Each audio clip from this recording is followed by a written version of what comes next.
तो good evening all of you. अब हम लेके चलेंगे अपनी चैप्टर 1 के डिस्कशन का थोड़ा सा और पार्ट, और जिसको हम बोलते हैं कि यहाँ पर डिसएडवांटेजेस। ये सिर्फ थियोरेटिकल चीजें दिखने में बोरिंग लगती हैं, लेकिन इन पर क्या होते हैं, 1 मार्कर क्वेश्चन बन जाते हैं, 3 नंबर का क्वेश्चन बन जाता है आपके एग्जाम में।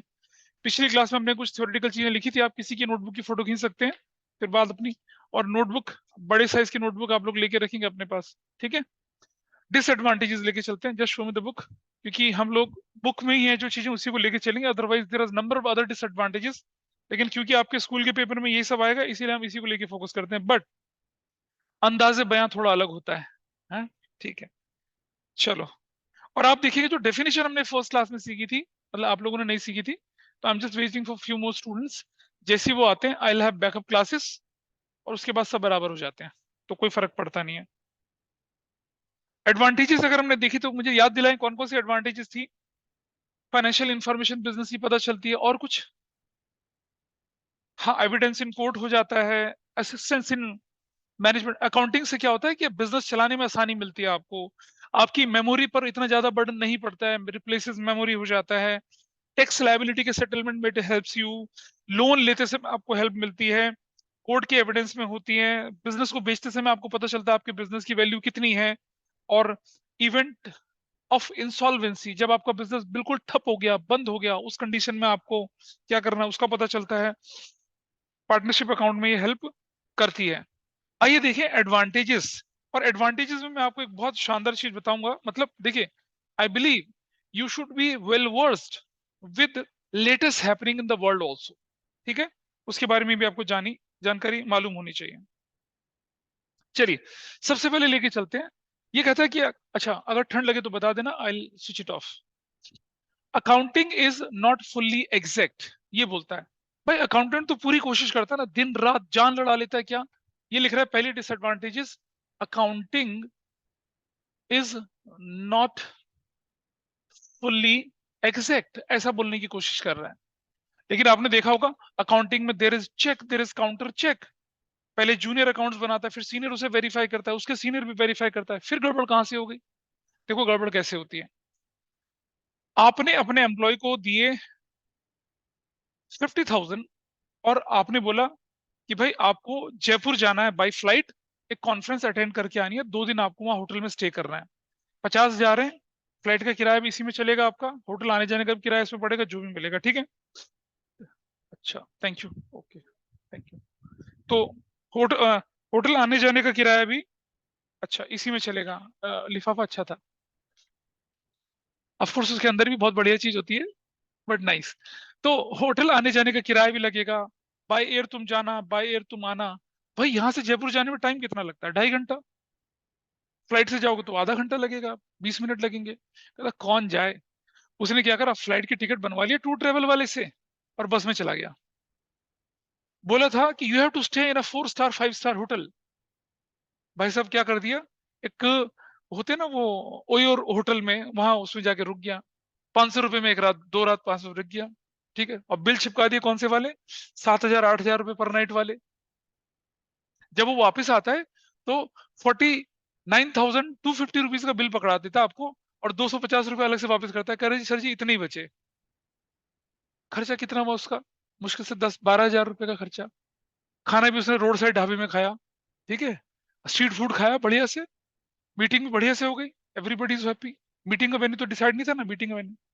अब मुझे बताइए, 49,750 रुपीज की जो स्पेंडिंग उसने दिखाई है, तो अकाउंटेंट तो उसी को रिकॉर्ड करेगा ना। पर क्या वो एग्जैक्ट थी? नहीं थी। तो अगर कोई आपको एविडेंस ही गलत दे दे, आपको ट्रांजेक्शन्स के प्रूफ ही गलत दे दे, तो फिर आपकी अकाउंटिंग सही कैसे हो सकती है, गड़बड़ हो जाती है ना।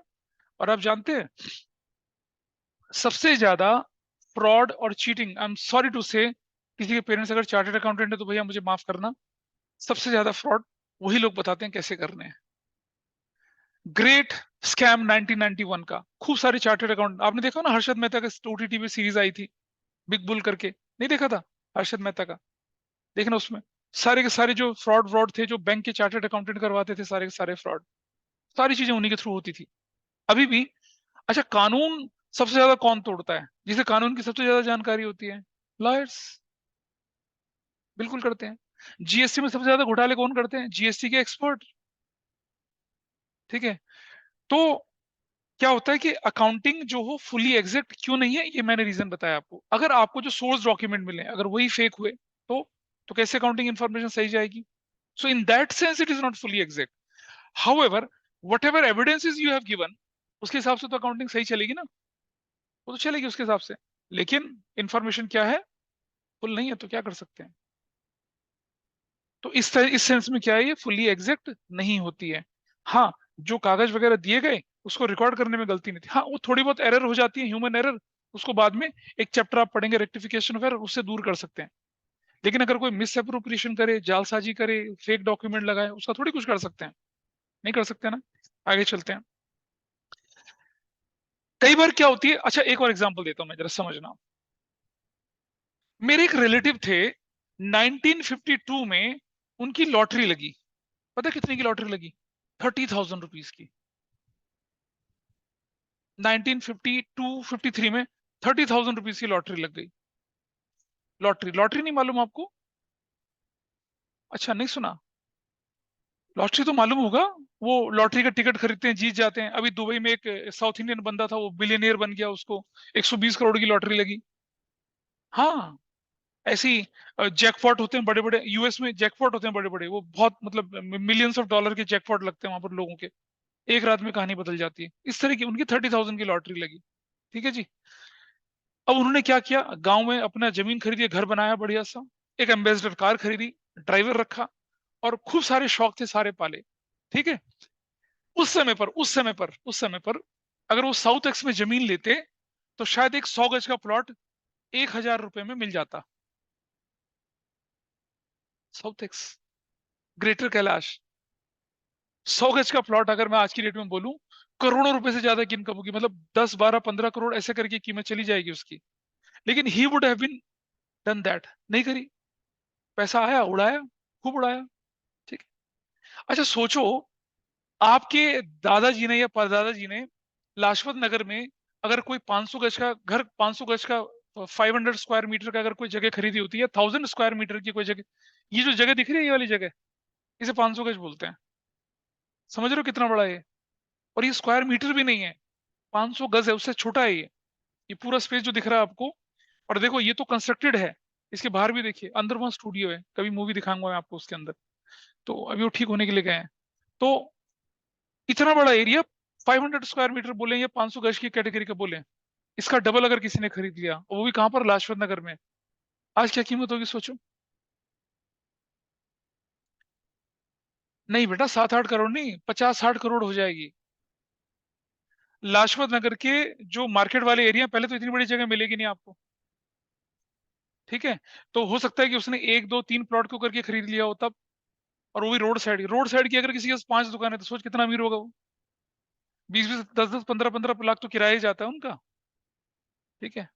और वो दुकानें बहुत बड़ी बड़ी नहीं है, इतने बड़े एरिया में तो 5-6 दुकानें बन जाए बड़ी बड़ी। 15 लाख रुपए एक दुकान का किराया, 5 का तो 75 लाख, तो मतलब समझ ले करोड़ रुपए तो किराया आ गया महीने का। अरे दूर क्यों जाते हो, अट्टा में देखो ना कितने बड़े कॉम्प्लेक्सेस हैं।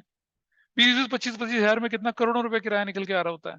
ठीक है। One of their is a student in my class, वो उसका, ये इस वाले से इसमें कलर भरोगी फिर तो अच्छा लगेगा। वो ब्लू कलर है ना, तो उस पर रेड कलर भी लगाओ। हाँ, मेरे पास ग्रीन भी है। अब सोचो, जब आपके ग्रेट ग्रेट ग्रैंडफादर ने उसे खरीदा होगा तो बहुत सस्ते में खरीदा होगा, उनका बिजनेस चलता होगा, उन्होंने बड़े सस्ते में खरीदा होगा। तो आज से 40-50 साल पहले अगर किसी प्रॉपर्टी की कीमत, सपोज किसी बिल्डिंग की कीमत मान लो 20 लाख रुपया थी, तो आज की रेट में उसकी क्या कीमत होनी चाहिए? 40 साल पहले, 40 ईयर्स बैक, अगर वो 20 लाख की, तो आज कितनी की होगी? रैंडम थॉट है कोई भी। अ, हर्षिल या करण बताएं मुझे, अगर 40 साल पहले कोई चीज 20 लाख की थी, आज कितने की होनी चाहिए? Just search in Google and you will get it. कहीं भी देख लीजिए, गूगल में ट्राई करके देख लीजिए। 40 साल पहले तो नोएडा बना ही नहीं था वैसे देखा जाए तो। लेकिन अगर किसी के पास होगा तो कितना होगा? 40 ईयर्स बैक, 20 लाख रुपए की चीज। और तुम अगर लाजपत नगर ही ले लो, लाजपत नगर में 20 लाख की प्रॉपर्टी आज क्या कीमत होगी उसका आपको पता चलेगा। उससे हमारा अगला डिसएडवांटेज जुड़ा हुआ है। तो जब हमने बुक्स ऑफ अकाउंट में रिकॉर्ड करा होगा तो भाई 20 लाख में रिकॉर्ड करा होगा ना उसको। और जो बिल्डिंग होती है बिल्डिंग, वो जैसे जैसे पुरानी होती है उसकी कीमत बढ़ती जाती है ना। जगह की कीमत तो बढ़ती है, लेकिन बिल्डिंग तो डेप्रिशिएट होती जाती है। तो अब क्या होगा, कुछ पता चला कितना? हाँ, हाँ। कोई बात नहीं, कोई बात नहीं, दैट्स नॉट अ प्रॉब्लम। तो सोचो कि इसकी कीमत मैं बोलूं कि अगर आज की दिन में बोलूं कि चलो मैं 10 करोड़ या 15 करोड़ मान लूं मैं, ठीक है? तो हमारी बुक्स ऑफ अकाउंट्स में से कितने में दिखाना चाहिए? 15 करोड़ में दिखाना चाहिए। लेकिन एज पर अकाउंटिंग हम 15 करोड़ की नहीं दिखाएंगे, 20 लाख की दिखाएंगे उसे। तो यहाँ क्या हो जाता है, यह एक परेशानी आ जाती है। जो इन्फॉर्मेशन आपके पास है, आपकी बैलेंस शीट में दिखेगी लाजपत नगर के अंदर 1000 स्क्वायर मीटर का प्लॉट कितने का दिख रहा होगा, मतलब बिल्डिंग जो दिख रही होगी वो दिख रही होगी 8 लाख रुपए की, ऐसे दिख रही होगी। तो ये रियलिस्टिक इन्फॉर्मेशन है। जिसकी मार्केट में वैल्यू 15 करोड़ है, वो कितने में दिख रही है आपको? हाँ, 8 लाख में दिख रही है। इसका बड़ा क्लासिक एग्जांपल दिखाता हूँ मैं। चांदनी चौक गए हो? अच्छा, मेरे एग्जांपल में चांदनी चौक बहुत आता है। चांदनी चौक कभी गए कोई? चांदनी चौक है ना? तुम तो शायद गुरुद्वारा शीशगंज देखा होगा, उसके बाद पूरी लंबी चौड़ी मार्केट है और एक फाउंटेन वगैरह भी है। There is a historical relevance of that thing. कभी आपने सुना है शहीद बाल मुकुंद अवध बिहारी, ये लॉर्ड हार्डिंग्स के ऊपर उन्होंने बॉम्ब फेंका था और उसमें उनको फांसी की सजा हुई थी, उनको फांसी पे लटकाया था। और जो राम मनोहर लोहिया हॉस्पिटल है ना, उसमें पीपल का पेड़ है, उसी पीपल पेड़ पे तीनों को फांसी पे लटका दिया गया था। और किस जगह से उन्होंने बॉम्ब डाला था पता है? अगर कोई गुरुद्वारा शीशगंज के सामने गेट पे खड़ा होकर सामने की तरफ देखेगा, एक फाउंटेन दिखता है। फाउंटेन के लेफ्ट हैंड साइड पे ऊपर वाली जो बिल्डिंग है वहां से खड़े होकर ना लॉर्ड हार्डिंग्स के ऊपर बॉम्ब फेंका था, जिसमें उनका जो हाथी चलाने वाला बंदा था वो मारा गया था, हार्डिंग्स बच गए थे। ठीक है, and it was a great incident. ऐसा था ये, उनको फांसी पे लटका दिया गया था। तो चांदनी चौक में एक आदमी है जिसका करीब करीब 25% 30% इलाका उसके वो ओनर है उसका। ठीक है, और उसने सारी प्रॉपर्टी ना रेंट पे दे रखी है। तो कोई मुझे बताए कि कितना रेंट मिलता होगा उसको। हम तो लाजपत नगर का किराया 10 लाख 20 लाख बता रहे हैं, चांदनी चौक का तो किराया कम होना चाहिए ना। अबे चांदनी चौक का किराया ज्यादा है लाजपत नगर से भाई। चांदनी चौक की दुकानें, दरीबा कला की दुकान देखो तो वो तो एशिया का बिगेस्ट क्राउडेड मार्केट है भाई वो। नई सड़क, चावड़ी बाजार, चांदनी चौक की दुकानें, फतेहपुरी, ठीक है, और सदर बाजार, इतने पुराने और अरबों रुपए का रोज बिजनेस होता है भाई वहां पर। ठीक है, एंड आई टेल यू, तुम सोचोगे यार कहाँ की कहानी क्या बता रहा हूं मैं। एक पुलिस इंस्पेक्टर अगर एसएचओ बनना चाहता है चांदनी चौक, सदर बाजार, फतेहपुरी थाने का, तो उसको रिकॉर्डिंग में बोल दूं, कम से कम आज की डेट में 2 करोड़ की रिश्वत देनी पड़ती है उससे, तब जाके उसे वो पुलिस स्टेशन मिलता है। 2 करोड़ की रिश्वत देके जब वो पुलिस स्टेशन लेगा तो वसूली कितनी होती होगी?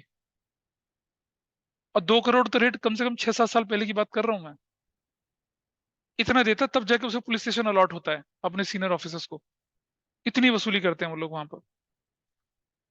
तो सोचो, चांदनी चौक में जिसके पास 30-40% चांदनी चौक की बिल्डिंग्स उसकी हैं बंदी की, उसको किराया कितना मिलता होगा?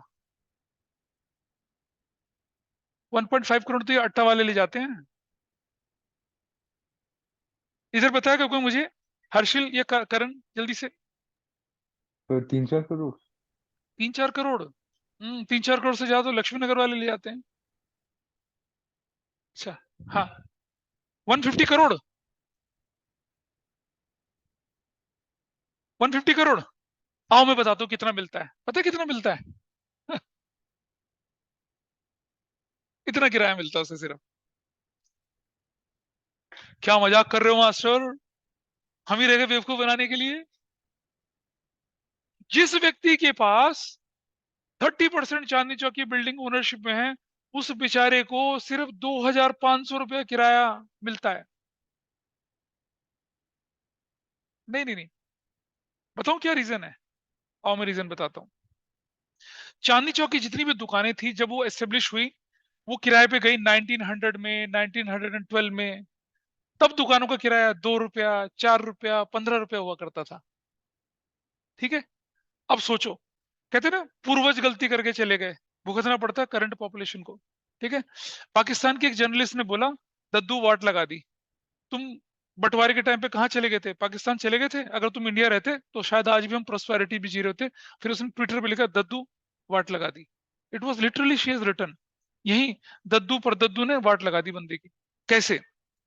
आपको मालूम है कि there is a system in rental in Delhi जिसे कहते हैं पगड़ी। जानते हैं पगड़ी क्या होता है? नहीं पता? अकाउंटिंग तो सबको जानती हो, ये चीजें नहीं पता होती हैं। पगड़ी का मतलब वो सदार वाली पगड़ी नहीं भाई, वो नहीं। पगड़ी का मतलब वो नहीं है। आपकी पग की बात नहीं कर रहे हम लोग। पगड़ी का मतलब क्या होता है कि आपने किसी दुकान को लिया और उससे 10 लाख 20 लाख रुपए ले लिया, ठीक है, पगड़ी दे दी। अब तुम उसको दुकान वाले को वहां से हटा नहीं सकते हो। हाँ, किराया जो है वो फिक्स हो जाएगा, और टर्म्स एंड कंडीशन किराए की होती है, पगड़ी उसे कहते हैं। तो चांदनी चौक की जितनी भी दुकानें थी सब वो पगड़ी पे गई। तो उस समय पे जो दादा परदादा थे उन्होंने मोटा मोटा एडवांस लिया और पगड़ी पे दुकानें किराए पे दे दी। और किराया कितना फिक्स कर दिया? 2 रुपया, 5 रुपया, 10 रुपया, 20 रुपया, ऐसे करके किराया फिक्स हो गया 1900 में। तो भाई, like my great grand father was in British army, और उनका 1895 में, वो 1895 के मेडल्स हमारे पास, उनको 5 रुपया पेंशन मिलती थी 1900 के करीब में। And he was the richest person in the village. हाँ, 5 रुपये पेंशन। मेरे दादा बताया करते थे मेरे पापा की पेंशन 5 रुपए थी बेटे। और हम 6-7 भैंसे थी, बहुत बड़ा घर था, सब कुछ था। सोचो, 5 रुपया किराया, वो तो आज के किराए के बराबर ही तो हुआ। तो पेंशन किसी को 5 रुपया मिलना है, अंडरस्टैंड? तो सोचो, इतना करते करते 2500 रुपये कितना बड़ा, कितनी बड़ी प्रॉपर्टी होगी उसके पास। 2 रुपए, 4 रुपए, 5 रुपए मिला के सोचो, किसी भिखारी को 2-2, 3-3 लाख रुपए का पैसा मिल रहा है, एक दिन में 2500 रुपये भी नहीं कमा सकता वो। अब परेशानी पता क्या हुई? उन्होंने एग्रीमेंट में कॉन्ट्रैक्ट रेंट रिवाइज करने के नहीं डाले गधों ने। इसका मतलब क्या हुआ? जो रेट 1912 में डिसाइड हुआ वही चल, वही चल, ठीक है। एंड लैंडलॉर्ड्स आर हेल्पलेस, क्योंकि दिल्ली रेंटल एक्ट जो है वो टेनेंट्स को बहुत सपोर्ट करता है। बेचारे फंसे हुए हैं। तो अभी भी 2050 रुपये आता है, उसको अपनी किस्मत को रोता है वो। सोचो, अगर उसकी फर्म बुक्स ऑफ अकाउंट बना रही होती तो किराया कितना लिखती? 2500 रुपये किराया लिखती ना। तो क्या रियलिस्टिक इन्फॉर्मेशन है? एक एक दुकान का 20-20 लाख रुपया किराया बनता है। कितना किराया दे रहा है? 25 रुपये किराया दे रहा है उसको, ले भाई तेरा महीने का किराया। कुछ हैं समझदार लोग जिन्होंने किराया 10-15 हजार रुपए कर दिया, लेकिन फिर भी कहीं मैच ही नहीं करता ना ये। और प्रॉपर्टी की कीमत थाउजेंड्स ऑफ करोड़ रुपीज में है वो, और किराया कितना मिल रहा है? 2500 रुपये मिल रहा है सिर्फ। ठीक। तो सोचिए, और उस प्रॉपर्टी की कीमत उस समय मान लो, अगर मान लो 10,000 रुपया थी, तो बुक्स ऑफ अकाउंट में तो 10 की जगह 8, 7, 6, 4, 3 हो जाएगी। तो क्या अकाउंटिंग रियलिस्टिक हुई? बिल्कुल नहीं हुई। ठीक है। अकाउंटिंग में at what price you purchase an asset, उसको उसी वैल्यू में दिखाया जाता है। ठीक है। इनफैक्ट उसे डेप्रिशिएट, डेप्रिशिएट का मतलब था वैल्यू कम हो जाना, कम होते हुए दिखते हैं उसको, वैसा करके दिखाया जाता है। So in that sense accounting is not fully exact. ठीक है। In that sense it provides क्या? इट प्रोवाइड्स, नंबर 2 आपके पास क्या हो जाता है? Unrealistic, unrealistic information. ये हमारा दूसरा पॉइंट है। आप समझ पा रहे हो? Is it a realistic information to you? 2500 रुपया कहीं से भी नहीं है, लेकिन आपके पास बिल वाउचर तो सिर्फ 2500 रुपए के आते हैं। ठीक है। ये विषय, ये उस बेचारे चांदनी चौक के उस आदमी की एक ब्रूटल रियलिटी है जिसको बदल नहीं सकता। ना उसे किराया मिलता, ना कुछ मिलता, कुछ नहीं मिलता। इसीलिए चांदनी चौक में जो बहुत सारी बिल्डिंग है ना, उनकी रिपेयर नहीं होती। देखा ना, गिरने वाली पोजीशन में आओ। अब जिसको 25 रुपए किराया मिल रहा है यार, वो कैसे, वो तो प्लास्टर का एक टुकड़ा भी नहीं लगा सकता उसपे। और जो मालिक है वो कहता मालिक कराएगा ठीक, हम क्यों कराएं ठीक। ये है परेशानी। तो कुछ बिल्डिंग जो है ना, सामने वाली आपने देखा होगा ना, गुरुद्वारा शीशगंज के सामने जो रोड बनी हुई है, उसके आमने सामने की जो बिल्डिंग है सरकार ने रिपेयर करवा दी, क्योंकि उसको एक उन्होंने टूरिस्ट प्लेस बनाया। पीछे की तरफ जाओ जरा, देखो आप, वही हालात है। और बहुत डेंस पॉपुलेशन वहां रहती है। ठीक है। तो दुकानदारों से भी कम किराया मिलता है, रेजिडेंशियल से भी कम किराया मिलता है। So that is a classic example कि अकाउंटिंग इन्फॉर्मेशन क्या हो जाती है कई बार? अनरियलिस्टिक हो जाती है। जिस वैल्यू पे हमने खरीदा था, आज वो वैल्यू नहीं है, लेकिन फिर भी बुक्स ऑफ अकाउंट्स में उसी वैल्यू पे शो होगा वो। ठीक है भाई, ऑनलाइन वाले कुछ पता चल रहा है? That's fine. Yes sir. अच्छा, यस सर। चलो एक और चीज देखते हैं। आपका मैनेजर बहुत शानदार है, आपको छुट्टी चाहिए, कहता ले जा पुत्र, 2 चाहिए 3 ले जा। ठीक है। आपको पैसे की जरूरत पड़ती है, कहता ले लो। ठीक है। तो क्या will you be liable to, will you be loyal to that person or not? The person, the manager who's taking care of your leave, your earnings, and supportive to you in distress, the person is going to help you out and making working environment so nice. तो you will be loyal to that person. तो आप उसके order को disobey करोगे क्या? उसके साथ मक्कारी करोगे क्या? नहीं करोगे ना। तो ऐसा करने से क्या होगा? जब आप ढंग से काम करोगे, डिसओबे नहीं करोगे, तो क्या होगा? Your firm will be prosperous, आपकी प्रोडक्टिविटी बढ़ेगी और आपको प्रॉफिट ज्यादा होगा। पर क्या ये सब मैं अकाउंटिंग में लिख सकूंगा कि manager is net gentle, manager is nice? नहीं। और एक राक्षस प्रवृत्ति का मैनेजर भी है जो नींबू की तरह निचोड़ता है, उससे नुकसान हो जाता है, फर्म की प्रोडक्टिविटी खराब हो जाती है, तब क्या करोगे? ठीक है, आपने देखा होगा, please don't compare to your schools, कि पहले जो प्रिंसिपल थे उनके टाइम पे एनवायरनमेंट कितना अच्छा रहता था, और जब प्रिंसिपल बदल गए तो फिर एनवायरनमेंट कैसा हो गया। पर क्या वो बुक्स ऑफ अकाउंट्स में कहीं रिकॉर्ड होगा? नहीं रिकॉर्ड होता। सो अकाउंटिंग क्या करता है? ये एक number 3, it ignores, it ignores कौन से? Qualitative, qualitative aspects. हमने पढ़ा था ना अकाउंटिंग के, अकाउंटिंग इंफॉर्मेशन के क्वालिटेटिव एस्पेक्ट्स, उसको इग्नोर करता है। तो ये लिमिटेशन है। कहीं ना कहीं तो होना चाहिए ना कि मैनेजर एफिशिएंट था, इसकी वजह से क्या हुआ? बिजनेस अच्छा चल रहा है, प्रॉफिट बढ़िया हो रहा है, और एम्प्लॉय की प्रोडक्टिविटी बढ़ रही है। ठीक है, तो आज की डेट में पता क्या करते हैं? अगर किसी मैनेजर का सिलेक्शन करता है तो कंपनीज पता क्या करती हैं? आई क्यू नहीं देखती हैं। No, no I Q, they don't want high I Q people. वो देखते हैं क्या? E Q. Can anybody tell me what is I Q and E Q? हाँ, इंटेलिजेंस क्वोशंट, और ई क्यू होता है इमोशनल क्वोशंट। ये वो चेक करते हैं। और जब आर्म फोर्सेस में सिलेक्शन होता है ना, तो वो क्या, वो चाहते हैं कि ऐसा व्यक्ति, ऐसे बंदे को ऑफिसर बनाए जो 10 लोगों को कमांड कर सके बस। दे don't want to intelligent person, बहुत ज्यादा इंटेलिजेंट पर्सन को भी नहीं लेते हैं।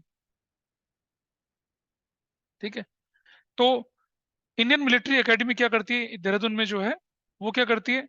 अपने ऑफिसर्स को भी ट्रेनिंग देती है। बांग्लादेश, भूटान, श्रीलंका, मालदीव, इनके लोगों को भी क्या करती है? ट्रेनिंग देती है।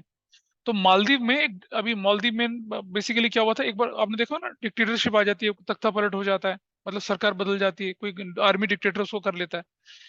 तो म्यांमार का जो, म्यांमार बर्मा, उसका जो डिक्टेटर बैठे हैं अभी, मालूम है ना, म्यांमार में डिक्टेटरशिप, आर्मी का रूल है वहां पर।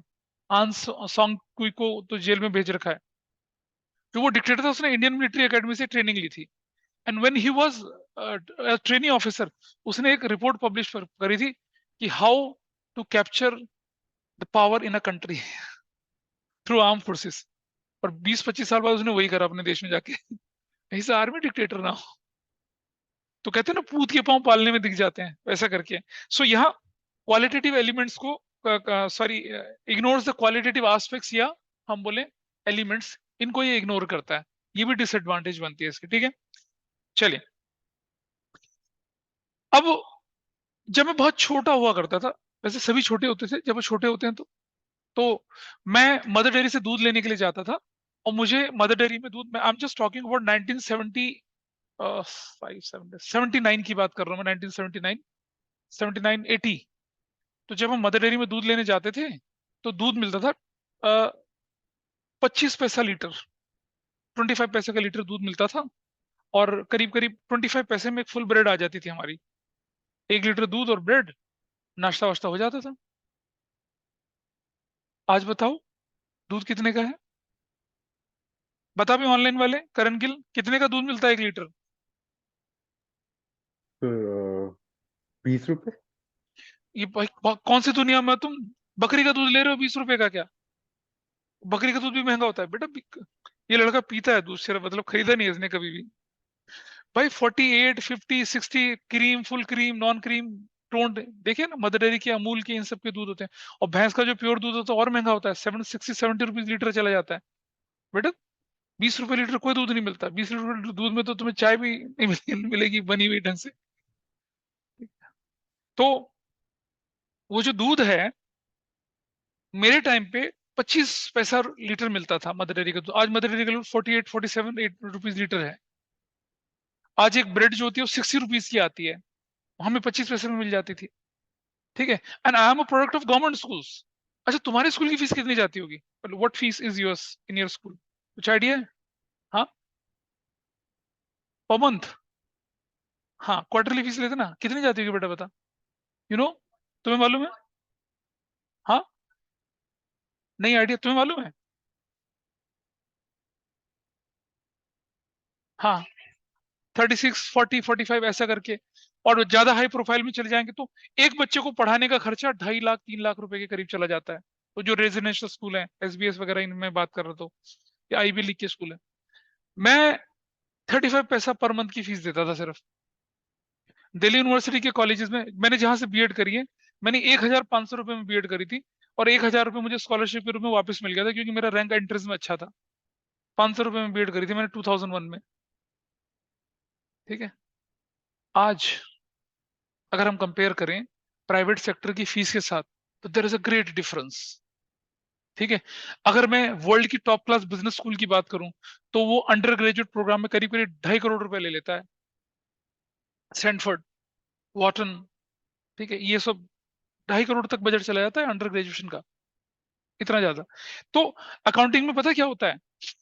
तुमने कोई प्रोडक्ट खरीदा, उसका जो प्राइस था उस समय पर, जब उसे रिकॉर्ड कर लिख लिया, बाद में उसके प्राइस अगर बढ़ जाए घट जाए तो उसको वो इग्नोर करता है। ये एक लिमिटेशन होती है। ठीक है, दैट इग्नोर द। तो यहां लिखते हैं क्या? Accounting ignore. नंबर 4 क्या है? It ignores. क्या चीज को इग्नोर कर रहा है ये? जो प्राइस में होने वाले, इग्नोर्स, इग्नोर्स इफेक्ट्स ऑन, क्या? ये effects of price changes. Price में जो चेंजेस होने वाले, ये प्राइस लेवल चेंजेस, इनमें जो चेंजेस होते हैं इसको क्या करता है? टोटली इग्नोर करता है, पूरी तरह से इग्नोर करता है। बिल्कुल नहीं, बिल्कुल नहीं कर सकते। अगर आप ऐसे करेंगे तो वो मैनिपुलेशन कहलाएगी। भाई तुमने, अब गुड्स जो खरीद, रॉ मटेरियल, तुम जैसे तुम गारमेंट मर्चेंट हो, तुमने गारमेंट के लिए कपड़ा खरीदा। वो खरीदा तुमने, मान लो 40 रुपया मीटर, 40 रुपीज मीटर खरीदा, और उसको लिख दिया। आज उसकी मार्केट में कीमत हो गई है 80 रुपीज मीटर या 100 रुपीज मीटर है, तो तुम 40 रुपए मीटर ही लिखोगे ना उसको बुक्स ऑफ अकाउंट्स में? नहीं लिख सकते उसको वैसा। हाँ, तो अगर उसको बेचेंगे तो now it is your choice, इसको प्रॉफिट मार्जिन कितना रखें, ये तो आपकी चॉइस है। वहां आपको एडवांटेज हो जाएगी कि मार्केट में जब रॉ कपड़े की कीमत ही 40 रुपए मीटर है, तो जब हम उसे बेचेंगे तो हम तो 150 रुपए मीटर के हिसाब से बेचना चाह रहे थे। तो आप तो इसीलिए, आप जानते हैं होर्डिंग क्या होती है? क्या होती है? जब सुन सुन, जब प्राइस सस्ता होता है, तो जो होर्डिंग करने वाले क्या करते हैं? बल्क में खरीद लेते हैं और फिर होर्डिंग करते हैं। फिर जब स्कैरिसिटी हो जाती है तो हायर प्राइस पे बेचते हैं। यही तो फंडा है वहां पर। हाँ, तुम्हारा क्वेश्चन अब। अरे वो तो बुक्स ऑफ अकाउंट मेंटेन ही नहीं करता जो होर्डिंग करेगा, वो तो बदमाश लोग होते हैं। वो लिखेंगे कि हमने ये होर्डिंग, हमने 50,000 किलो टमाटर खरीद लिए, बुक्स ऑफ अकाउंट में रेट नहीं करते वो लोग ऐसा। वो बिल्कुल नहीं करते हैं वो लोग ऐसा। Got it? तो it ignores effect of price level changes, क्योंकि अकाउंटिंग में जो भी चीज आप लिखते हैं, at whatever cost you acquired it, उस पर लिखते हैं। अब वो आज ज्यादा हो गई है तो भी कम नहीं कर सकते आप, और कम हो गई तो ज्यादा करके नहीं लिख सकते आप। ये बड़ी लिमिटेशन होती है। इससे कई बार अकाउंटिंग इन्फॉर्मेशन इम्प्रैक्टिकल हो जाती है। ठीक है। अच्छा, आप में से किसी ने कभी फुटबॉल खेला? ओ, नहीं खेला? खेला? खेले? अच्छा। जो फुटबॉल खेलते हैं तो हमेशा हम सीधे भागते हैं, कभी गिरते नहीं है ना शायद? हमेशा गिरते हैं। जब गिरते तो क्या होते हैं? दांत ही टूटते होंगे सीधा।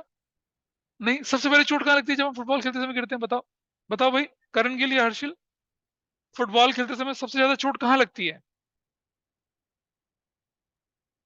तो हैमस्ट्रिंग। हाँ, और उसके अलावा? नीज वगैरह। नीज। ठीक। ये छिलते हैं, ऐसे गिरता है ना, ऐसे गिरता है, ये छिलना, ये छिलना, वो घुटने घुटने छिलना, ऐसे करके घुटने छिलना होता है। ऐसे होता है। चोट तो लगती है। ठीक है, तुम लोग फुटबॉल खेल के चोट लगी थी बचपन में, हम लोग शरारतें करते, हमारी और तरह से चोट लगती थी। एनीवे, कभी सुनाऊंगा, बड़ी इंटरेस्टिंग स्टोरी है। But let's come to the point. अब जब चोट वोट लगती है तो हम क्या करते हैं? हम उस चोट पर क्या करते हैं? थोड़ा नमक डालते हैं, थोड़ा मिर्च डालते हैं, फिर क्या करते हैं? एसिड का छिड़काव, नींबू भी, और नींबू भी नहीं छोड़ देते उस पे, ताकि जल्दी ठीक हो जाए। ऐसे करते हैं सब। क्या करता है बताओ? है भाई, घुटने में चोट लगी तो क्या करेगा? थोड़ा नमक ले, मम्मा नमक लाओ, चोट लगी आज। मिर्च भी डालो थोड़ा सा, नींबू भी निचोड़ो उस पे। ऐसा करते हैं क्या? नहीं करते ना। क्या करते हैं, ऑइंटमेंट लगाते हैं और बीटाडीन वगैरह लगाते हैं और उस पे क्या करते हैं, फिर ड्रेसिंग कर देते हैं। ड्रेसिंग करते हैं ना, करते हैं ड्रेसिंग। तो क्या हुआ एक बार,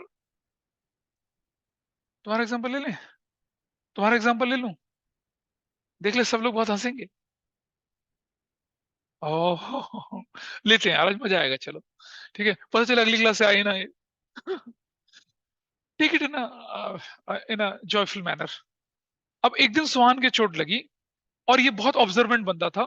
इसने देखा यार चोट लगती है तो क्या करना चाहिए हमें, सबसे पहले घाव को साफ करो, डेटॉल वगैरह लगाओ उस पे फिर क्या कहते हैं बीटाडीन ऑइंटमेंट लगाओ, फिर पट्टी वट्टी करो, ठीक है, और कुछ दिनों तक कर देने के बाद फिर घाव बिल्कुल ठीक and ready to play once again. ठीक। एक बार क्या हुआ कि आपने देखा हो ना, कई बार मौसम खराब तो बहुत जोर से आंधी तूफान वगैरह आता है, तो इनकी ना खिड़की टूट गई, ऐसे मतलब एक लटक गई खिड़की थोड़ी सी। इन्होंने क्या करा, केमिस्ट की शॉप में गए, बीटाडीन लिया, लगाया और उसको थोड़ा सा प्रेस करके ड्रेसिंग कर दी खूब सारी, बिल्कुल बढ़िया तरह से ड्रेसिंग कर दी। ठीक है। और 10 दिन 15 दिन बाद देखा, पट्टी वट्टी निकाली तो खिड़की जुड़ गई। ऐसा लगता है ना, ऐसा कुछ होगा। अब जब शरीर की चोट ठीक हो सकती है तो जो खिड़की उखड़ गई उसको तुम अगर बीटाडीन लगा के पट्टी वट्टी बांध के, पीछे वाला कहता हाँ हाँ करते हैं हम ऐसा। इसे क्या कहते हैं, विंडो ड्रेसिंग। क्या बोलते हैं, क्या क्या बोलते हैं इसे, विंडो ड्रेसिंग। क्या करेंगे विंडो ड्रेसिंग, बता भाई क्या करेंगे बता। खिड़की, बीटाडीन, पेंट। ना ये क्या बात है यार, मजा आ गया। यही होगा बता, विंडो ड्रेसिंग ऐसी तो होगा। विंडो टूटी, बीटाडीन लगाई, पट्टी से ड्रेसिंग करी, 15 दिन बाद खोली, विंडो जुड़ गई। ओ कपड़े पहना के, ठीक है। वो तो पप्पी ड्रेसिंग हो जाएगी ना, कुत्ते को कपड़े वपड़े पहना लिए सर्दियों में। There is a limitation mention in accounting window dressing. क्या होता होगा विंडो ड्रेसिंग, पता है किसी को? चलो एक एग्जांपल देता हूं आपके सामने। देयर वाज अ कंपनी जिसका नाम था सत्यम कंप्यूटर्स। सुना है किसके बारे में, उसके बारे में, सत्यम कंप्यूटर्स। हाँ हाँ, पी रामालिंगम राजू उसके चेयरमैन और मैनेजिंग डायरेक्टर थे। ठीक है। और एक बड़ी मजेदार चीज है उस कंपनी में, जिसके नाम के आगे राजू लगता था उसे वो भर्ती कर लेता था। He was so fascinated with his name, P Ramalingam Raju. तो लोग जानबूझ के अपने नाम में रेज्यूमे में राजू शब्द लगाते थे। ठीक है। आरती रंगराजन राजू, अच्छा तू राजू आ जा बेटा नौकरी कर ले। और सत्यम जो होती थी, टीसीएस, विप्रो, इन्फोसिस को बड़ा टफ कंपटीशन देती थी। Everything was moving very fair and very fine. लेकिन बाद में अचानक क्या हुआ कि पी रामंगल राजू ने 2008 में, अगर आप गूगल में सर्च करेंगे दिखेगा, उसने एक सेबी को, SEBI securities exchange board of India को एक लेटर लिखा और एक्सेप्ट किया, एडमिट करा कि मैंने अपनी ऑर्गेनाइजेशन में मिस अप्रोप्रिएशन और फ्रॉड किए। मेरे प्रॉफिट नहीं थे, लेकिन मैंने फिर भी क्या करा, दुनिया को बताया कि हम प्रॉफिट कमा रहे हैं और डिविडेंड्स दिए। अब तुम कब तक भरते रहोगे, तुम्हारे लॉस चल रहे हैं, कब तक तुम प्रॉफिट बताओ। और तुमने प्रॉफिट डिक्लेयर किया तो then you have to pay profit to share holders as well. 1 साल, 5 साल तक वो करता रहा, लेकिन जब उसकी जेब खाली हो गई, फाइनली ही एक्सेप्टेड और फिर वो जेल गया। और फिर उसकी वो कंपनी बिकी, उस कंपनी को एक दूसरी कंपनी ने खरीदा। आई टेल अबाउट दैट कभी बाद में। तो अब समझिए विंडो ड्रेसिंग का क्या मतलब होता है। विंडो ड्रेसिंग का मतलब होता है manipulation of books of accounts. ठीक है। Showing wrong profits even if you are suffering from the losses. और अकाउंटिंग में तो पॉसिबल है, अकाउंटेंट को तो चुटकी का खेल है। ठीक है। कैसे, इनकम को एग्जैजुरेट करके दिखा दे। भाई बाहर तुम्हारा अकाउंटेंट ही तो वेरीफाई करेगा ना, तुम्हारा चार्टर्ड अकाउंटेंट वेरीफाई करेगा, उसको तुम पटा लेते हो, वेरीफाई कर लेते हो। अब हमारे देश में पता क्या होता है, हमारे देश में तो इस तरह के फ्रॉड व्रॉड में 10 साल 12 साल की सजा होती है। यूएसए में पता क्या होता है, 120 साल की इंप्रिजनमेंट। ठीक है। पर हाँ बिल्कुल, यूएस में इस तरह से होता है, 250 साल की सजा। तो there was a company, Enron power corporation. Enron power corporation था, जो काम पी रामलिंगम राजू ने किया था, या विंडो ड्रेसिंग, वहां उन्होंने किया। अब उन्हें पता चला उनका उनका जो ऑफेंस था, फाइनेंशियल क्राइम्स में यूएस में बहुत कड़क सजा होती है, वैसे क्राइम्स में भी होती है लेकिन इसमें बहुत जबरदस्त होती है, क्योंकि that is a breach of trust of the thousands of people. तो 120 साल की सजा, 250 साल, पता चला 3 जन्म जेल में बीत रहे हैं उसके। ठीक है, कहने को तो बोले ऐसा, कौन जीता यार, तो 120 साल की, 80 साल की, ऐसे होता है। हमारे यहाँ पर नहीं होता इतना, हमारे यहाँ मैक्सिमम 20-14 साल की सजा हो जाती है। अब तो गवर्नमेंट ने थोड़ा सा बदलाव करा, तो क्या हुआ, एनरॉन पावर कॉर्पोरेशन का जो प्रेसिडेंट था और वाइस प्रेसिडेंट था, दोनों ने सुसाइड कर लिया, क्योंकि उन्हें मालूम था अब हमारे फ्रॉड्स पकड़े जाएंगे और मामला गड़बड़ हो जाएगा। ठीक है, तो यूएस में फाइनेंशियल क्राइम्स से सजा बहुत जबरदस्त होती है, and they never compromise with thing. हमारे देश में तो हो जाता है, वहां नहीं होता।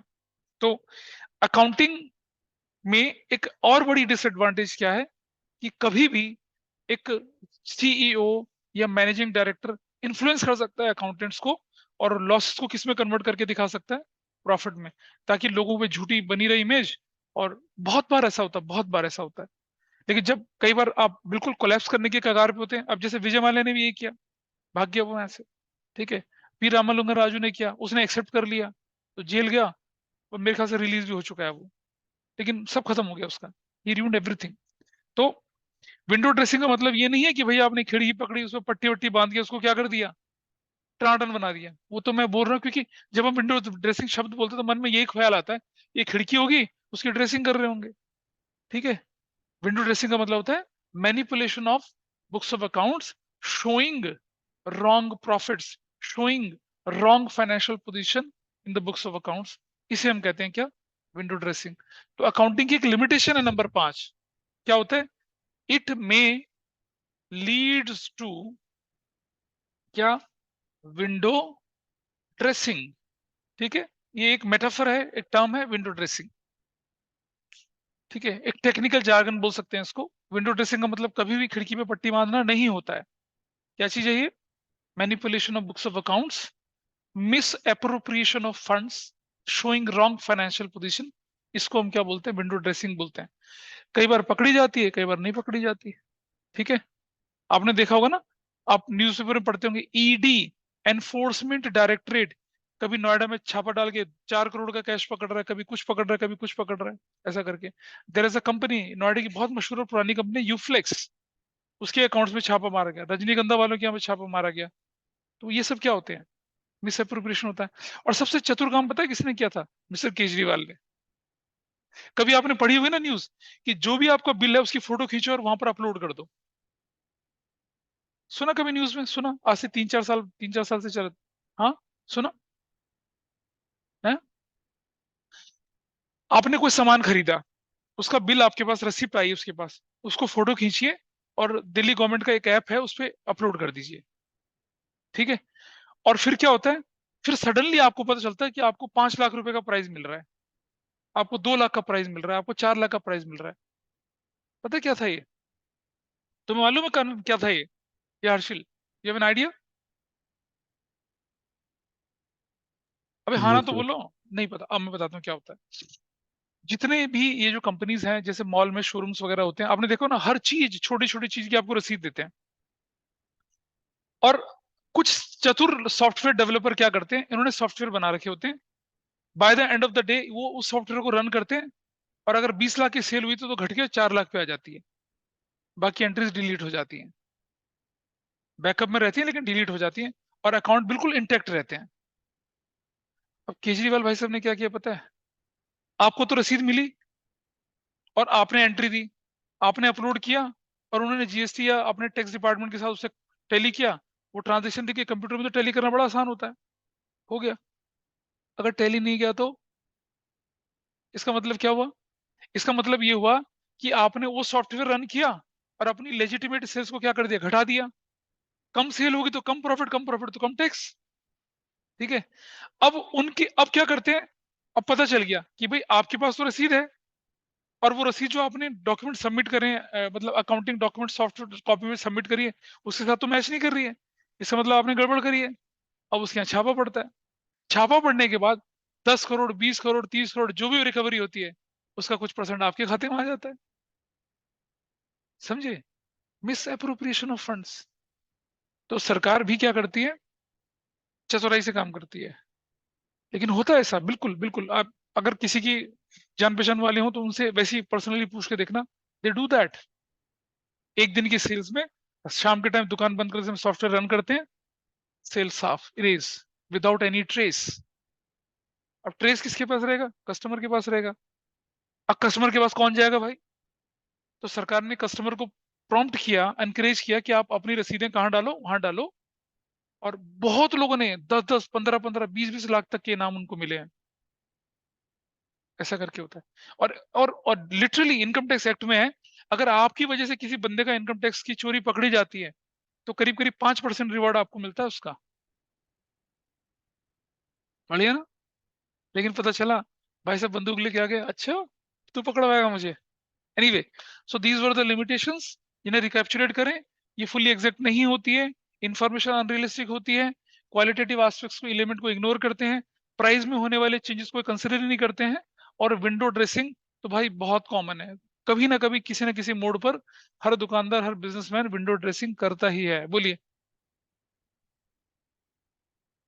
नहीं बेटा, अनरियलिस्टिक इंफॉर्मेशन जो है वो तो आपकी मजबूरी है। आपने कोई प्रॉपर्टी 1 करोड़ में खरीदी थी, आज उसकी कीमत 20 करोड़ है, लेकिन आपको 1 करोड़ में ही दिखाना है उसे। और उसमें फ्रॉड क्या कर रहे हो आप? उसमें थोड़ी फ्रॉड कर रहे हो। भाई अकाउंटिंग कहती है कि जिस कॉस्ट पे आपने एक्सेस को एक्वायर करा उसी पे दिखाओ, तो आप तो वही कर रहे हो। आप तो अकाउंटिंग के प्रिंसिपल्स सब फॉलो कर रहे हो ना। वहां आपकी मजबूरी है कि जितनी की थी उतनी में दिखाना है आपको, भले ही मार्केट में कीमत उसकी 20 करोड़, 50 करोड़ हो जाए। तो वहां थोड़ी कर, वो तो आपकी मजबूरी है। यहाँ थोड़ी मजबूरी थी। भाई if you have a loss, अब पी रामलिंगम राजू क्यों डरा? उसे लगा कि यार अगर मैं लॉस डिक्लेयर कर दूंगा तो शायद मेरी कंपनी के शेयर डाउन चले जाएंगे, लोग मेरी कंपनी के शेयर बेच देंगे, मेरी कंपनी की मार्केट वैल्यूएशन खराब हो जाएगी और मैं डूब जाऊंगा। तो उसने सोचा चलो अगले साल प्रॉफिट हो जाएगा। फिर सिचुएशन नहीं सुधरी, फिर अगले साल, फिर अगले साल, करते करते विश्व सर्कल बन गया। उस लॉस को छुपाने के लिए और लॉस, फिर और लॉस, फिर और loss, and finally they collapsed. इससे पहले कि बाकी लोग फंसते, उसने सब कुछ अपने ऊपर ले लिया, and he has done that. ठीक है। अच्छा, अब एक और ये तो हो गया भाई आपके पास कौन सा वाला पार्ट था हमारा? अकाउंटिंग की लिमिटेशंस थी, एडवांटेजेस हमने करी। चलिए एक छोटे मोटे एस्पेक्ट्स को और कवर करते हैं ताकि ये टॉपिक हमारा खत्म हो। देखो, प्लेन तरीके से तो बड़ा आसान है कि भाई ये एडवांटेज, ये डिसएडवांटेजेस। बट आप जिस स्टेज पे खड़े हैं उस स्टेज पे आपको नॉलेज होना बहुत जरूरी है। And there should be an constant increase in your updated knowledge. अब ये चीजें ढूंढने के लिए, अब मैं तो क्योंकि अपने आप को अपडेट रखता हूँ, तो I can tell you any gossip of Bollywood also, Hollywood also, everywhere. ठीक है। लेकिन आप में से बहुत सारे लोग तो न्यूज़पेपर पढ़ते भी नहीं है, है ना? आया और उठा के किनारे रख दिया। Start reading newspaper. Knowledge is always a power. और कोशिश करिए कि जो फाइनेंशियल न्यूज़पेपर्स होते हैं, इकोनॉमिक टाइम्स वगैरह, तो उनको पढ़ना शुरू करिए। पॉलिटिकल न्यूज़ को पढ़ना शुरू करिए, स्पोर्ट्स न्यूज़ को पढ़ना शुरू करिए, है ना? आप में से कुछ लोग बड़े अलर्ट हैं, लेकिन बाकी लोग तो बिल्कुल नहीं पता न्यूज़ के बारे में क्या होता है। चलो देखें जरा, role of accounting in business. पढ़ा था हमने? ये नहीं पढ़ा था ना? नहीं, बड़ा सिंपल है, डेफिनेशन से रिलेटेड है। ठीक है। Role of accounting in business. क्या रोल हो सकता है भाई? अकाउंटिंग का क्या रोल है बिजनेस में? सिर्फ खर्चे बढ़ाता है यही, या कुछ और भी हो सकता है? हाँ। व्हाट? हाँ, तो what has taken place in the business that is recorded. तो पहले क्या बनेगा? Maintenance of maintenance of systematic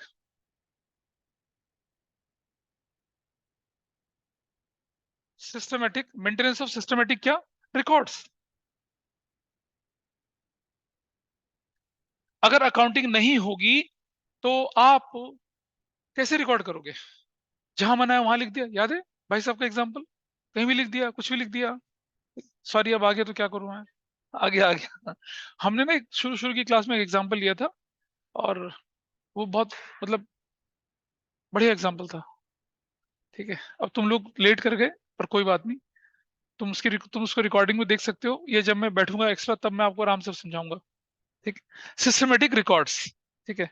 ठीक है, इतने प्यार से मत देख मुझे बेटा। नंबर 2, बहुत ज्यादा रेपिटेटिव है ये। असिस्टेंस इन क्या, असिस्टेंस इन मैनेजमेंट। अगर आपके पास अकाउंटिंग इंफॉर्मेशन है तभी तो मैनेज कर पाओगे आप। Assistance in accounting management, systematic record बनते हैं और आपको डिसीजन लेने में क्या होती है, हेल्प मिलती है। ठीक। Number 3, facilitates, facilitates comparative study. मैंने अभी अकाउंटिंग के एडवांटेज में था ना ये, कि आप अकाउंटिंग की एक साल की इंफॉर्मेशन को दूसरे साल की इंफॉर्मेशन से कंपेयर कर सकते हैं।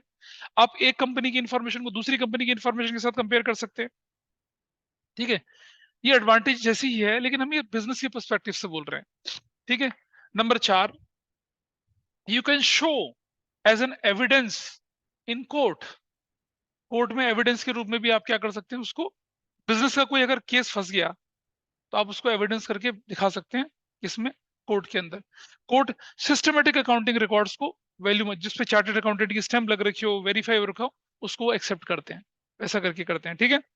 अच्छा, इसके अलावा और भी बहुत सारे होते हैं। नंबर इसमें हमने अदर्स करके बोला हुआ है। ठीक है। अदर्स के अंदर क्या क्या आते हैं, मतलब जिनको हम सिग्निफिकेंट है नहीं सकते। ठीक है।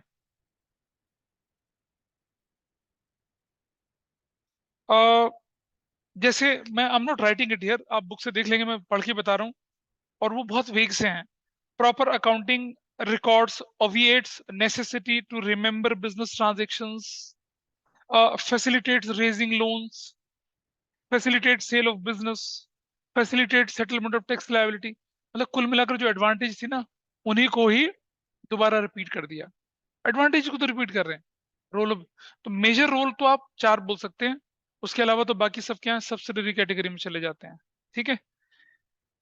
एडवांटेज हम कर चुके थे, लिमिटेशन हम कर चुके थे, अकाउंटिंग का रोल, अकाउंटिंग प्रोसेस कर लिया था, ब्रांचेस कर लिया था, बुक कीपिंग अकाउंटिंग का डिफरेंस कर लिया था, अकाउंटिंग इन्फॉर्मेशन क्वालिटेटिव कैरेक्टरिस्टिक्स कर लिए थे उसके, और यूजर्स ऑफ अकाउंटिंग इन्फॉर्मेशन हमने वो भी कर लिया था। ठीक है। चलो, अब छोटा सा काम देख लेते हैं जरा एक बार। कैरेक्टरिस्टिक्स ऑफ अकाउंटिंग, याद करो डेफिनेशन। अकाउंटिंग इज एन, जरा सुनाओ, आराम आराम से आराम से, इन लोगों को रट गया। हमने पूरी 1 घंटे की क्लास में भाई की धज्जियां उड़ा उड़ा के सीखा था। अच्छा देख लेते, सॉरी ठीक है। उस 1 घंटे की क्लास में हमने उसी डेफिनेशन को पढ़ा था सिर्फ। तो क्या, accounting is an art recording, summarising in a significant manner in terms of, और क्या, transactions and events which are at least of financial character and interpreting the results thereof. वो डेफिनेशन जब आपके बुक आएगी दिख जाएगी आपको, वही डेफिनेशन को अगर हम रिकॉल करते हैं तो देखें जरा। अब अकाउंटिंग की फीचर्स बोल रहे हैं, फीचर्स। ठीक है, उसी डेफिनेशन से सारी फीचर्स बनती हैं। नंबर 1 क्या बोल रहे हैं आपके पास, आइडेंटिफिकेशन ऑफ, देख रहे हो, identification of financial transactions, transactions and events. एक फीचर डेफिनेशन का पार्ट है, कुछ ही डेफिनेशन को ब्रेकअप कर रहे हैं। कैरेक्टरिस्टिक्स, फीचर्स, एट्रीब्यूट्स, सेम चीजें हैं ये। फीचर्स बोले, कैरेक्टरिस्टिक्स या एट्रीब्यूट्स, एक ही मतलब है इनका, एट्रीब्यूट्स। हालांकि फीचर और कैरेक्टरिस्टिक्स में डिफरेंस होता है, वो कभी मैं बाद में बताऊंगा, लेकिन अभी नहीं। So identification of financial event and transactions. Number 2, measuring, क्या होता है, मेजरिंग ऑफ क्या, फाइनेंशियल इवेंट्स एंड ट्रांजेक्शंस। ये भी तो होता है उसके अंदर। आइडेंटिफाई करने के बाद मेजर करते हैं, उसके बाद क्या करते होंगे बताइए, डेफिनेशन याद करो। Record, simple, these are the features, these are the characteristics, recording. उसके बाद क्या करते हैं, क्लासिफिकेशन, समराइजिंग नहीं बेटा, क्लासिफिकेशन, क्लासिफाइंग,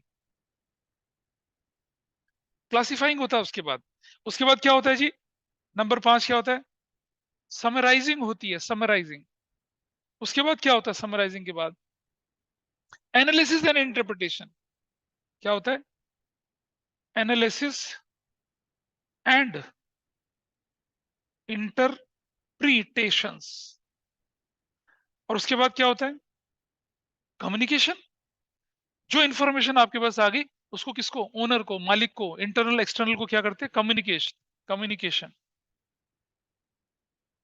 कम्युनिकेशन होता है। ये सब क्या है, अकाउंटिंग की कैरेक्टरिस्टिक, मतलब डेफिनेशन को अच्छे से टुकड़ों में बांट दिया। दैट इज व्हाट अकाउंटिंग की क्या है, ये कैरेक्टरिस्टिक्स हैं, ये फीचर्स बोले, या क्या बोले, एट्रीब्यूट्स बोले अकाउंटिंग के। ठीक है जी। अच्छा, और ये हटाते हैं यहां से जरा, इसको मिटा दूं ये वाले पार्ट को। तो आप देख रहे हैं, अब अगर हम लोग प्लेन तरीके से पढ़ना शुरू करते, इसीलिए मैंने क्या करा, मैंने रिवर्स से पढ़ाना शुरू करा आपको। मैंने मैंने डेफिनेशन ली, उसके बाद बाकी के एस्पेक्ट्स कवर करे। और क्योंकि जब हमारे बाकी के एस्पेक्ट्स कवर हो जाते हैं, डेफिनेशन, तो ये सब चीजें तो देख रहे हो ऑब्वियस नहीं लग रही हैं सारी की सारी, सब कुछ डेफिनेशन बेस्ड है। आप लोगों ने नहीं करा क्योंकि थोड़ा सा लेट हुए थे, देखो क्लास नंबर 5 है, लेकिन ठीक है, मतलब ऐसा भी नहीं बोलूंगा कि बहुत कुछ मिस किया। So once there are few more people who are about to join, तो then I will have a class. जो जो लोग लेट आए थे उनको हम एक ही क्लास में सारा सारा अपडेट कर देंगे, ठीक है, तो ऐसा कोई परेशानी नहीं। और आगे चलते हैं जरा। अब ये बोलता है ऑब्जेक्टिव्स ऑफ अकाउंटिंग, जरा देखें, सेम, हाँ, नहीं, देखो क्या बोलता है, maintaining accounting records, there is no need to write it, it's determining profit and loss, determining financial position. और आगे चलते हैं क्या, फैसिलिटेटिंग मैनेजमेंट, आगे बोलता है providing accounting information to users, protecting business assets. बाकी सब तो समझ में आता है, लेकिन प्रोटेक्टिंग बिजनेस एसेट्स क्या होता है जरा उसे समझते हैं। मान लिया जाए कि किसी व्यक्ति ने आपकी जमीन पर कब्जा कर लिया, आपकी प्रॉपर्टी पे कब्जा कर लिया, ठीक है। अब कोर्ट में जाता है और क्या करता है, याद है ना एक फिल्म आई थी खोसला का घोसला, अनुपम खेर की, याद है, नहीं याद होगी तुम्हें। अनुपम खेर एक अपनी रिटायरमेंट के बाद एक प्रॉपर्टी खरीदता है, और कुछ लोग उस प्रॉपर्टी के अंदर क्या, and literally it happens in Haryana and Noida as well, ठीक है, ऐसा होता है। और एक बहुत मतलब फनी एग्जांपल, मतलब चलो मैं तुम्हें सुनाई देता हूँ। हर्षिल ये बच्चा तो चला गया। देखो क्या हुआ, एक व्यक्ति ने गुड़गांव की तरफ एक बहुत शानदार, बहुत ही शानदार घर बनाया अपना, मतलब मल्टी स्टोरी, बहुत बड़े लेवल का घर, मतलब इटालियन वगैरह वगैरह बहुत अच्छे से करा। उस समय चीफ मिनिस्टर होते थे ओम प्रकाश चौटाला जी, जो भी जेल में है, ठीक है, 92 साल के, लेकिन जेल में है। अब सीएम के साथ जो जान पहचान थी, उनको बुला लिया इनॉग्रेशन पे, सीएम आएगा इनॉग्रेशन पे, सीएम आ गया इनॉग्रेशन पे, घर का रिबन रिबन काटा, ठीक है, भाई घर तो बढ़िया बनाया तूने, हाँ जी बढ़िया, बैठो चाय पानी पियो चलो, भाई ठीक है, अब तो निकल जा, ये घर हमारा हो गया, समझ रहे हैं? मतलब, हाँ चला जा, अब घर हमारा हो गया, पसंद आ गया, अब हम रहेंगे इसमें। अगले दिन बेचारे को, जिसने इनॉग्रेशन के लिए बुलाया था उसको, उसको घर से बाहर भगा दिया, कब्जा कर लिया। क्या करोगे, ठीक है। और फिर प्रेशराइज करा के, वो बहुत सस्ते में, मतलब 50-60 लाख में, मतलब करोड़ों का घर था, और उसके नाम पे ट्रांसफर भी करवा लिया, ऑफिशियल ट्रांसफर भी करवा लिया। ऐसा भी करते हैं लोग। तो अगर किसी व्यक्ति ने आपकी प्रॉपर्टी को फेक डॉक्यूमेंट के थ्रू अपने नाम पे करवा लिया, ठीक है। अरे मैंने ना एक न्यूज आर्टिकल पढ़ा था, एक एक्स पुलिस ऑफिसर था, वो गाजियाबाद की कहानी बता रहा था, ये इससे रिलेटेड है। सपोज एक घर बहुत दिनों से खाली पड़ा है, कितने बदमाशी करते हैं लोग, एक आदमी दूसरे आदमी को, जिनका उस घर से कोई लेना देना नहीं है, उस पर मुकदमा कर लेता है, ठीक है, कि ये इस प्रॉपर्टी पे कब्जा करके बैठा हुआ है, ठीक है, कोर्ट में मुकदमा चलता है। और दोनों नकली होते हैं ऐसे, वो दोनों नकली, ठीक है। तो उनमें से एक आदमी अपने केस को कमजोर करता है और हार जाता है। अब कोर्ट किसी फेवर में फैसला देता है, दूसरे के फेवर में फैसला देता है, बैठ के कब्जा कर लेता है। जब असली मालिक आता है, कोर्ट के कागज दिखा देता है उससे, क्या करेगा बेचारा। Now how accounting helps you in such matters. अगर आपने वो जमीन खरीदी थी 20 साल पहले, तो रजिस्ट्री वजिस्ट्री तो आपके पास होगी, और आपकी बुक्स ऑफ अकाउंट में, आपकी बैलेंस शीट में भी तो दिख रही होगी वो, नहीं दिख रही होगी। आपकी बैलेंस शीट की डिटेल में, फिक्स एसेट्स में नाम पे ही पूरा, जब आप किसी की बैलेंस शीट देखेंगे ना, तो जब आप अंदर से डिटेल बैलेंस शीट देखते हैं तो सब कुछ दिखता है, कौन सी प्रॉपर्टी कहाँ, क्या क्या क्या, पूरी डिटेल होती है। अब जाके कोर्ट में प्रूव करिए ना कि चलो जी, तुम्हारी प्रॉपर्टी थी, तुमने कागज दिखा दिए, हमने भी कागज दिखा दी, ये देखो मेरी बैलेंस शीट, क्या हुआ। अब किसके फेवर में जाएगा फैसला, chartered accountant audit. This is how protecting business assets comes, ठीक है। अगर आपकी प्रॉपर्टी थी, और कब से थी, 20 साल से थी, तो दिखाओ 20 साल पुरानी बैलेंस शीट, वो तो चार्टर्ड अकाउंटेंट ने ऑडिट कर रखी होगी स्टैंप लगा के, उसको थोड़ी कोई चैलेंज करेगा। और तुम कितने मैनिपुलेशन करोगे भाई? तुम 20 साल, 19 साल, 18 साल, 17 साल के सारे अकाउंट्स दिखा दोगे, देखो जी हर साल मैं तुझे अपने एसेट्स दिखा रहा हूँ, तू दिखा भाई कहाँ है। लेकिन ये तो उनके लिए ना जिनका बिजनेस है, और जिनका बिजनेस नहीं, तो बेचारे वो क्या करेंगे, वो तो जाते हैं, फिर वो फंसते हैं। So that is how it protect business assets. ठीक है। और इसी तरह से फंक्शंस ऑफ अकाउंटिंग, फिर से एक वही रिपीटेटिव आ गया। मेंटेनिंग सिस्टमेटिक अकाउंटिंग रिकॉर्ड्स, फिर दोबारा से वही घूम रही है कहानी। ठीक है। Preparation of financial statement, meeting legal requirements, communicating financial information, assistance in management. तो जो शुरू शुरू के 3-4 पॉइंट्स है ना, सब डेफिनेशन बेस्ड है, उसी पे घूमते हैं। और जनरली जब हम पेपर बनाएंगे तो इन चीजों को इग्नोर करते हैं, इनमें कुछ है ही नहीं, रेपिटेशन है ये तो। ठीक है। तो इस चैप्टर में क्या बचा अब? हम्म। हाँ, एक लास्ट पॉइंट बचा है कि अकाउंटिंग के दो सिस्टम होते हैं, एक को कहते हैं हम सिंगल एंट्री सिस्टम, एक को कहते हैं double entry system. Single entry system में सिर्फ एक ही एस्पेक्ट रिकॉर्ड करते हैं, और double entry single entry system में you record only one aspect. जैसे मान लो हमने बोला गुड्स सोल्ड फॉर कैश, ठीक है, तो हम क्या करेंगे, कैश भी दिखाएंगे और सेल्स भी दिखाएंगे, ये डबल एंट्री हो गया। लेकिन सिंगल एंट्री वाला सिर्फ कैश लिखेगा, कैश आया या कैश गया बस। जनरली कैश ट्रांजेक्शन का रिकॉर्ड वो करते हैं। तो सिंगल एंट्री सिस्टम जिसमें सिर्फ एक ही aspect of a transaction is recorded. Double entry system में क्या होता है, दोनों के दोनों एस्पेक्ट रिकॉर्ड करे जाते हैं। और अकाउंटिंग के टर्म में एक को डेबिट बोलते हैं और एक को क्या बोलते हैं, क्रेडिट बोलते हैं। तो ये जब हम अगला चैप्टर पढ़ेंगे ना, बेसिक अकाउंटिंग टर्म्स, तब उसमें डिटेल में पढ़ेंगे। तो यहाँ फिर से अच्छा सुनो, अब जो डबल एंट्री है इसी की तो हमने सारी चीजें पढ़ी हैं। तो डबल एंट्री की फीचर्स आपके सामने बोल रहा है, complete record of each transaction होता है, it recognises two fold aspects of each and every transaction.